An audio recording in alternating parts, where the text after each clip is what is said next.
مرحبا بكم في هذه النشرة الإخبارية العاجلة. انخفاض كبير في أسعار الخضر بالأسواق المغربية بعد خفض الصادرات نحو أفريقيا. لكن قبل الخوض في هذه التفاصيل لا تنسوا دعمنا بزر اللايك والاشتراك في القناة ليصلكم كل جديد.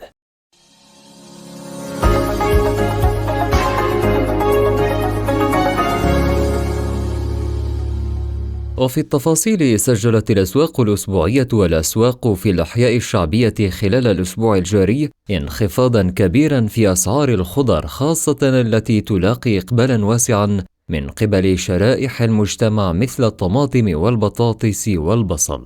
فقد انخفضت على سبيل المثال أسعار كل من الطماطم من 15 درهما إلى 6 دراهم للكيلوغرام الواحد، بينما انخفض سعر البطاطس من 10 دراهم إلى ما بين 4 و3 دراهم للكيلوغرام الواحد. ويضاف هذا الانخفاض الكبير في الأسعار إلى توفر الخضر بجودة عالية بكافة المدن المغربية، بعدما كانت الجودة المتوسطة والرديئة هي الطاغية في الأسواق المغربية.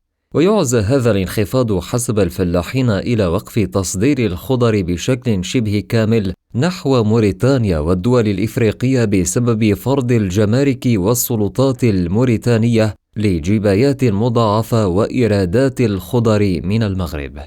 ويأتي هذا القرار المغربي بسبب خفض المصدرين المغاربة للكميات الموجهة للتصدير من المغرب لكبح جماح الارتفاع الصاروخي لأسعار الخضر والفواكه بالمملكة وحماية القدرة الشرائية للمواطنين.